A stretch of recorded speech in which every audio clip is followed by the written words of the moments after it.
All right, well, let's get a few more questions before we wrap things up. Jim, several questions have come in about Bret Hart since last week's biography, which was fantastic. Anyone who hasn't seen it, go out of your way to see it.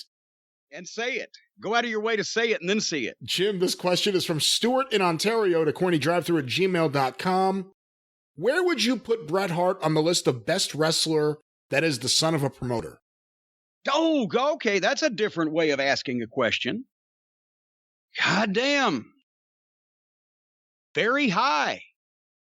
Very high when you think about it, because, I mean, there's been a few second generation. Look, Curt Hennig was a better in-ring performer than Larry Hennig, even though if Curt never got a chance to be a main event guy for as long as his dad.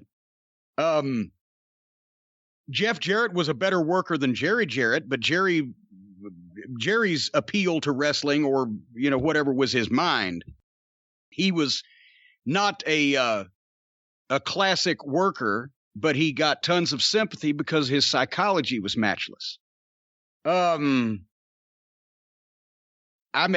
now I'm thinking, you know, Owen may be one of the guys that might challenge Bret for being the best son of a promoter, but you're still in the Hart family. Let's go to help me. Who am I overlooking that overachieved, if not in business terms, their father's working ability? Because you can say, you know, the promoters that had sons that became wrestlers, the sons were generally almost never the box office attraction that the father was. In this case, Bret was bigger than his dad ever was. Sometimes, but not often, the sons were better workers, but they weren't as big an attraction. Who can you come up with off the top of your head? Terry Funk. There you go. Don Leo Jonathan. Good.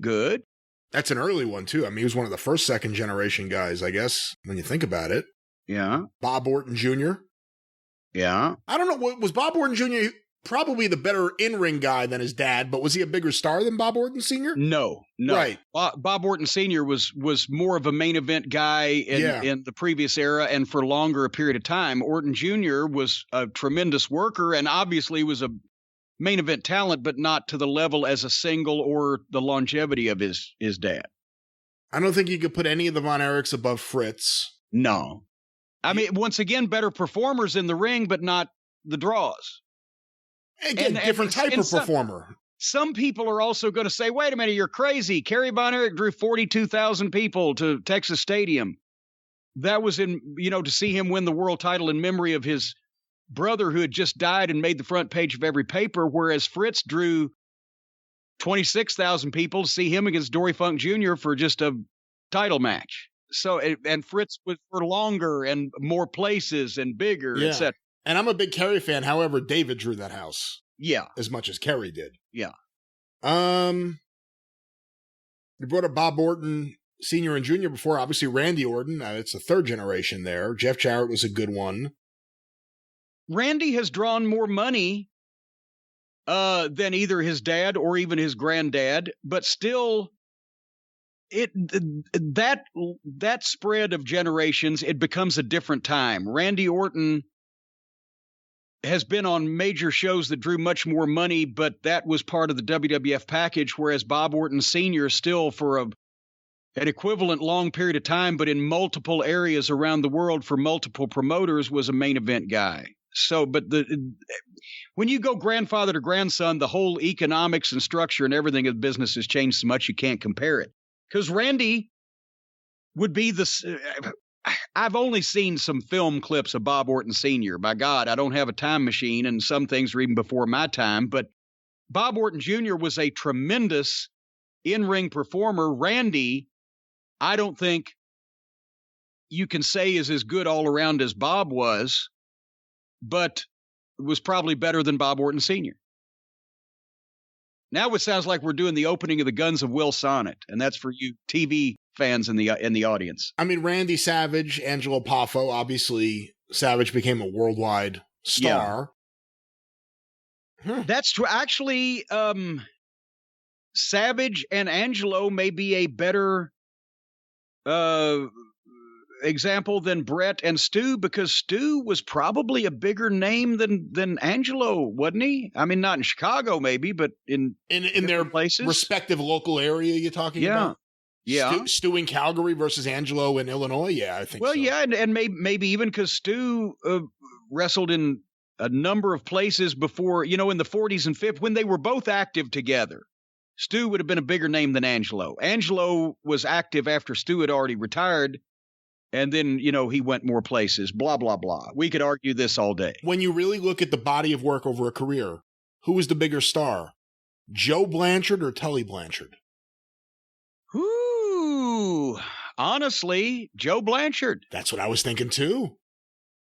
Because Tully was a main event guy from 1976, 77 in San Antonio for his dad, all the way through 88 with the Horsemen and then the WWF run, and then was done. Whereas Joe Blanchard was a top guy and a main event star for 15 years or more, and then, got out of the ring to become a promoter. So Joe actually headlined more as a single, especially, worked more places, and was featured more than Tully ever was.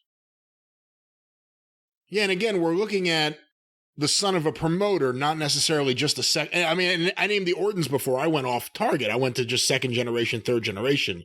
Son of a promoter, it's Bret, it's the Funks, Jeff Jarrett, like you said, Mike Graham. Who else would be the son of a promoter? I mean, Brian Christopher. Gene LaBelle. Well, no, come on. Come on. Brian Christopher was not as good as Jerry Lawler. But he was great. Honestly, he was great on his own, but to compare him to, it was just unfair because almost nobody was as good as Lawler at anything in his prime. Bob Armstrong was a promoter. He owned a piece of Southeastern, so I guess you could say Brad. Well, again, it's different. Brad was for that in-ring work of that style was great, but Bob could talk and work. Well, as we've mentioned this before, Road Dogg ended up being the biggest worldwide star and was the worst worker in the family. The worst in-ring athletic worker in the family, but he was the best promo except for Bob. Scott was the one that was painfully thin and too small, but he was the kind of the business mind because he ended up promoting his own shows and refereeing and being a booking things. Steve was the most naturally athletic and had the most size, but he couldn't talk, and he didn't have the mind to do like booking shit. Brad was the best in-ring worker and had a great looking body and was the son that had got the most of Bob's attributes. But basically every son got one of Bob's attributes, but Bob had every single one of them. His physique was amazing. He could work his ass off. He could talk. And he was believable, and he had a mind for booking and the business. So, but then, because of the change in the business, Road Dogg gets on worldwide TV and is a bigger star in terms of name recognition, but he wasn't ever featured on his own as a main event single guy like Bob was in territories all around the South. You'll find that a lot of times a promoter's son fits into one of two categories: an excellent talent in the ring who was never able to accomplish what his dad did, even though he was a better wrestler, or he was pushed completely because he was the promoter's son and he was a drizzling fucking shits and never wrestled anywhere but except for his father, George Goulas. Here's a question. What sons of promoters took over their father's business and actually made it bigger? Crockett Jr., I guess you could say.